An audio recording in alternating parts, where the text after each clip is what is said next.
বাংলাদেশের 10% অঞ্চল জুড়ে রয়েছে পাহাড়ি চট্টগ্রাম। শান্তি ও কোলাহলবিহীন নামে পরিচিত এ অঞ্চল এখন কেন অশান্ত? এর পেছনে রয়েছে নানা কারণ ও স্বার্থের দ্বন্দ্ব। বিশেষ করে পারিপার্শ্বিক এলাকার মধ্যমণি হওয়া ও সাগরকূলের সংযোগ থাকায় পড়েছে আগ্রাসনের থাবা। তাই এসব কিছু বিবেচনায় নিয়ে খুঁজতে হবে সমাধান। তবে তার আগে জানতে হবে ঘটনার বিস্তারিত। বিভিন্ন সংবাদ মাধ্যমের প্রাপ্ত তথ্যের উপর ভিত্তি করে দেখুন ভিডিও চিত্র। গত 23 সেপ্টেম্বর রাতে প্রাইভেট পড়ে বাড়ি ফেরার পথে জেলা সদরের সিঙ্গিনালা এলাকায় এক পাহাড়ি কিশোরীকে ধর্ষণ করা হয়েছে বলে অভিযোগ তোলা হয়। সেই অভিযোগকে কেন্দ্র করেই উত্তপ্ত হয়ে ওঠে খাগড়াছড়ি। 24 সেপ্টেম্বর শুরু হয় আন্দোলন। যুগ্ম ছাত্র জনতার ব্যানারে বের করা হয় বিক্ষোভ মিছিল। পরদিন 25 সেপ্টেম্বর ডাক দেওয়া হয় অর্ধদিবস সড়ক অবরোধের। এদিকে 24 সেপ্টেম্বর দুপুরে খাগড়াছড়ি সদর থানায় মামলা দায়ের করেন কথিত ধর্ষণের শিকার ওই পাহাড়ি কিশোরীর পিতা। মামলা দায়েরের পরপরই সয়নশীল নামে অভিযুক্ত এক তরুণকে আটক করে আইনশৃঙ্খলা বাহিনী। পরে আদালতের মাধ্যমে তাকে 6 দিনের রিমান্ডে নেওয়া হয়। তবুও আন্দোলনের নামে চলতে থাকে অস্থিতিশীলতা সৃষ্টির চেষ্টা। 26 সেপ্টেম্বর শহরের চেঙ্গিয়া স্কয়ারে নারী নিপীড়ন বিরোধী সমাবেশ থেকে সেনাবাহিনীর একটি টহল গাড়িতে হামলা চালায় আন্দোলনে মিশে থাকা ইউপিডিএফ সন্ত্রাসীরা। এতে আহত হন অন্তত 3 সেনা সদস্য। আহত হয়েও সংঘাত এড়াতে সেনা সদস্যরা নীরবে ওই এলাকা ত্যাগ করেন। 27 সেপ্টেম্বর সকাল থেকে জেলার সবকটি উপজেলার সড়ক যোগাযোগ বিচ্ছিন্ন করে দেওয়া হয়। দুপুরে জেলা সদরের নারায়ণখায়া এলাকায় অবরোধকারীদের সঙ্গে স্থানীয়দের বাধে সংঘর্ষ। এক পর্যায়ে স্বনির্ভর বাজারে বেছে বেছে হামলা চালানো হয় বাঙালি, হিন্দু ও মুসলিমদের 13টি ব্যবসা প্রতিষ্ঠানে। লুট করা হয় প্রায় কোটি টাকার মালামাল, নগদ অর্থ। আমার সব কিছু লুটপাট করে নিয়ে গেছে। আমার এখানে মেশিন ছিল, এই মেশিনগুলো ওরা কত ক্ষোভের থেকে, এরা যে কত হিংস, আমার এই মেশিনগুলো বের করে ওরা আগুন ধরে দিয়েছে। 10-15 লাখ টাকার ক্ষতি করে ফেলছে এরা। আমার কিচ্ছু নাই, আমি একদম অসহায় হয়ে গেলাম। পরিস্থিতি নিয়ন্ত্রণে দুপুরে জারি করা হয় 144 ধারা। এর আগেই শহরের বিভিন্ন এলাকায় ছড়িয়ে পড়ে সংঘর্ষ। পাহাড়ি যুবকদের হাতে আগ্নেয়াস্ত্রের দৃশ্য ধরা পড়ে। হামলা হয় ব্যাংক, হোটেল ও রেস্তোরাঁয়।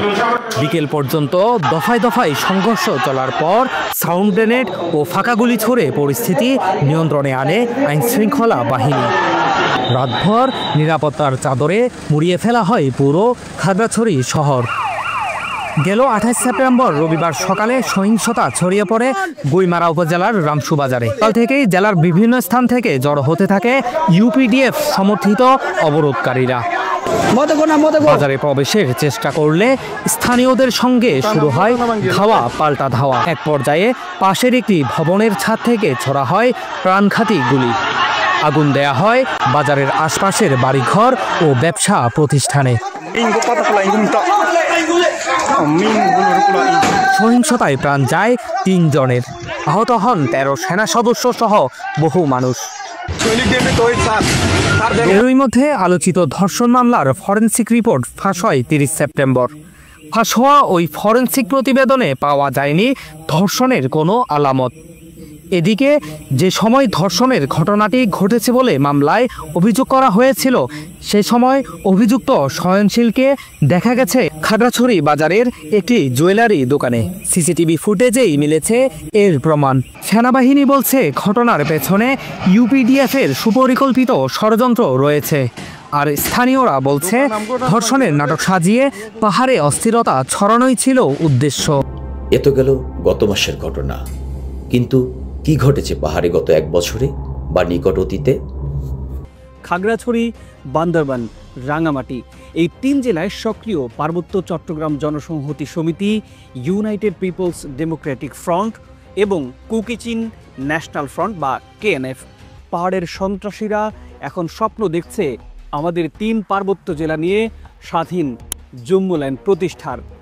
ভারতের ত্রিপুরা ও মিজোরাম রাজ্যের সাথে পার্বত্য চট্টগ্রামের মানচিত্র যোগ করে কল্পিত জুম্মুলায়নের মানচিত্র এখন সোশ্যাল মিডিয়ায় প্রচারও করা হচ্ছে। গোয়েন্দা সূত্রের বরাতে জানা গেছে 5 আগস্টের পট পরিবর্তনের পর দেশের পরিস্থিতি অস্থিতিশীল করার লক্ষ্যেই পার্বত্য চট্টগ্রামের পরিস্থিতি আরও ঘোলাটে করার চেষ্টা করা হচ্ছে। খাগড়াছড়ি, বান্দরবান, রাঙামাটির সবুজ পাহাড় এখন কেবল পর্যটকদের জন্যই নয়, হয়ে উঠছে মারাত্মক অস্ত্রের গোপন ভাণ্ডার। এক পাহাড়ি ঘাঁটিতে সারি সারি সাজানো আছে AK-47, AK-56, AK-22, M16, Mark II rifle, M4 carbine, 40mm grenade launcher. এখানেই শেষ নয়, এই সন্ত্রাসীদের হাতে আছে চায়না রাইফেল, 9mm পিস্তল, SLR, SMG, LG বিমান বিধ্বংসী রিমোট কন্ট্রোল বোমা, grenade, heavy machine gun, G3 rifle, sniper rifle, এমনকি রকেট লঞ্চার, হাত বোমা, শক্তিশালী ওয়াকিটকি, মর্টার, ড্রোন, সিগন্যাল জ্যামারও আছে তাদের হাতে। আর এইসব অস্ত্র ভাণ্ডারের বড় একটি গুদাম আছে খাগড়াছড়ির মণিপুরের তারাবানে। চলতি বছরের 15 জানুয়ারিতে ইউপিডিএফ থেকে 40mm গ্রেনেড লঞ্চার, 2টি M16, 3টি AK-47, 10টি গ্রেনেড, 10,050 রাউন্ড অ্যামুনিশন উদ্ধার করা হয়েছে। 21 জানুয়ারিতে 9mm পিস্তল, নগদ টাকা আর ভারতীয় রুপিও উদ্ধার করা হয়। 12 ফেব্রুয়ারিতে জেএসএস থেকে 5টি M4 carbine, 4,675 round ammunition. 23 March 6,200 round বিস্ফোরক, ডেটোনেটর, সেফটি ফিউজ উদ্ধার করা হয়েছে। 2024 সালের 24 নভেম্বর মিয়ানমারের সীমান্ত ঘেঁষা এলাকা থেকে উদ্ধার করা হয় .22 সাবমিশন বা SMG। ধারণা করা হয় পাহাড়ি জনগোষ্ঠীগুলো এটি সংগ্রহ করে আরাকান আর্মির কাছ থেকে। অর্থাৎ মিয়ানমারের আরাকান আর্মির সাথে এই গোষ্ঠীগুলোর যোগসূত্র এখন একেবারেই স্পষ্ট। পাহাড়ের অস্থির মিয়ানমার সীমান্ত এবং ভারতের মিজোরাম এলাকা অস্ত্র পাচারের স্বর্গরাজ্য। থানচি, বড়থলি রুট ব্যবহার করে আরাকান আর্মির কাছ থেকে বেশ কিছু অস্ত্র সংগ্রহ করা হয়েছে বলে জানা গেছে। শক্তিমান ব্র্যান্ডের ভারতীয় অস্ত্র আসে মিজোরাম হয়ে রাঙামাটি রুটে এবং মিজোরাম থানচি হয়ে যায় সশস্ত্র গোষ্ঠীগুলোর হাতে।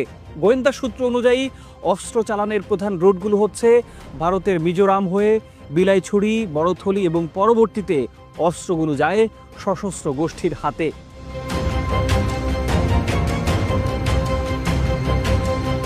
একইভাবে মিজোরাম থেকে থানচি হয়ে অস্ত্র আছে বাংলাদেশে। অন্য আরেকটি রুট হলো মিজোরাম এবং খাগড়াছড়ি সীমান্ত। এছাড়া মিয়ানমার হয়ে বাংলাদেশের লামায়ও ঢোকে অস্ত্রগুলো। প্রতি বছর পাহাড় থেকে উঠে আসছে 700 কোটি টাকার বেশি চাঁদা। এর বড় একটি অংশ অস্ত্র আর গোলাবারুদ কিনতে ব্যয় করা হচ্ছে।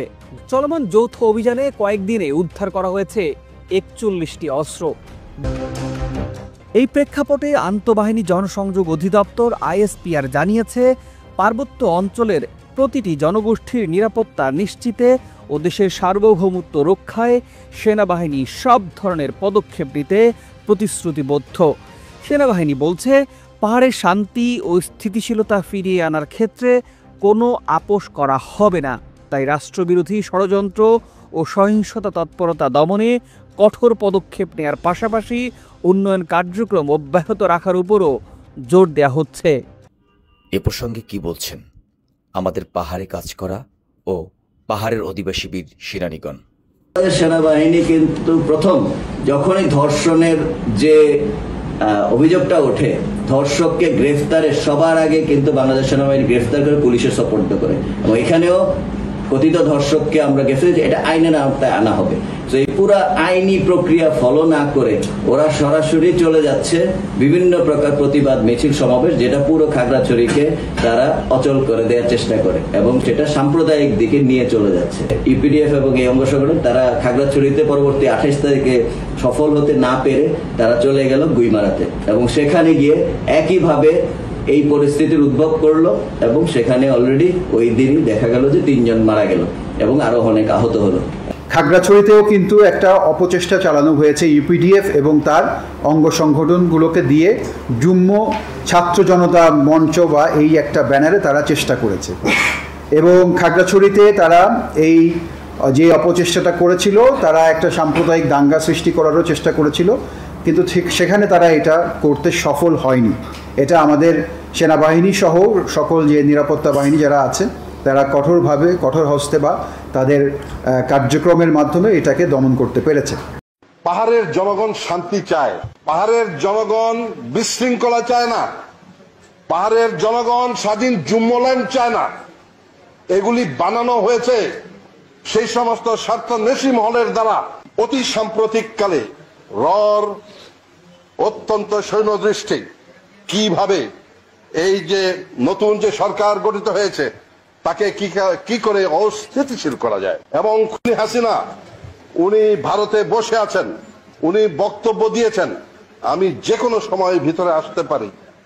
ঠিক এই সময়কালীন সময়ে একটা অশনি সংকেত, একটা ক্ষুদ্র ঘটনাকে করে পার্বত্য চট্টগ্রামে পাহাড়ি বাঙালি একটা বিদ্বেষের একটা বিষদগার শুরু দেওয়া হলো।